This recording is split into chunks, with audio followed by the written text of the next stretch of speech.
श्री शिवाय नमस्तुभ्यम। दोस्तों, आज हम आपको हरितालिका व्रत की कथा सुनाएंगे। तो आइए शुरू करते हैं।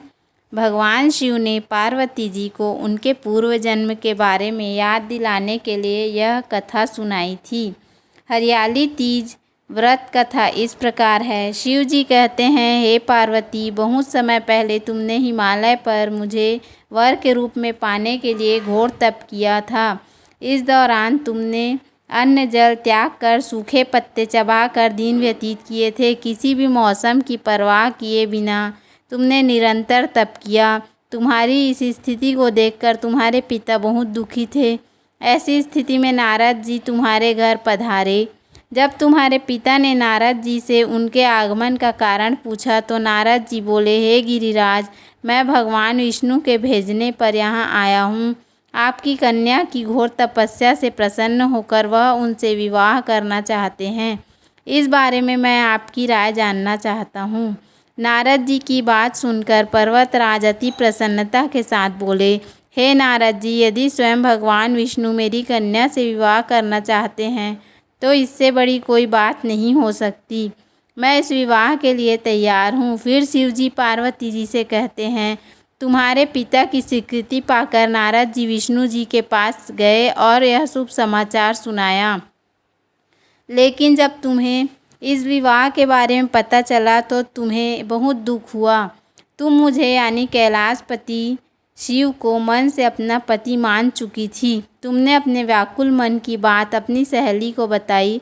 तुम्हारी सहेली से सुझाव मिला कि वह तुम्हें एक घनघोर वन में ले जाकर छुपा देगी और वहां रहकर तुम शिव जी को प्राप्त करने की साधना करना। इसके बाद तुम्हारे पिता तुम्हें घर पर ना पाकर बड़े चिंतित और दुखी हुए। वह सोचने लगे कि यदि विष्णु जी बारात लेकर आ गए और तुम घर पर ना मिली तो क्या होगा।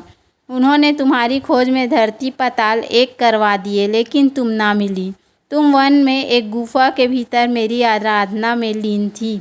भाद्रपद तृतीय शुक्ल को तुमने रेत से एक शिवलिंग का निर्माण कर मेरी आराधना की, जिससे प्रसन्न होकर मैंने तुम्हारी मनोकामना पूर्ण की। इसके बाद तुमने अपने पिता से कहा कि पिताजी, मैंने अपने जीवन का लंबा समय भगवान शिव की तपस्या में बिताया है और भगवान शिव ने मेरी तपस्या से प्रसन्न होकर मुझे स्वीकार भी कर लिया है। अब मैं आपके साथ एक ही शर्त पर चलूँगी कि आप मेरा विवाह भगवान शिव के साथ ही करेंगे। पर्वतराज ने तुम्हारी इच्छा स्वीकार कर ली और तुम्हें घर वापस ले गए। कुछ समय बाद उन्होंने पूरे विधि विधान से हमारा विवाह किया। भगवान शिव इसके बाद कहते हैं कि हे पार्वती, तुम तृतीया को तुमने मेरी आराधना करके जो व्रत किया था उसी के परिणाम स्वरूप हम दोनों का विवाह संभव हो सका है। इस व्रत का महत्व यह है कि मैं इस व्रत को पूर्ण निष्ठा से करने वाली प्रत्येक स्त्री को मनवांछित फल देता हूँ। भगवान शिव ने पार्वती जी से कहा कि इस व्रत को जो भी स्त्री पूर्ण श्रद्धा से करेगी और तुम्हारी तरह अचल सुहाग उसे प्राप्त होगा। बोलो भोलेनाथ भगवान की, बोलो पार्वती मैया की जय।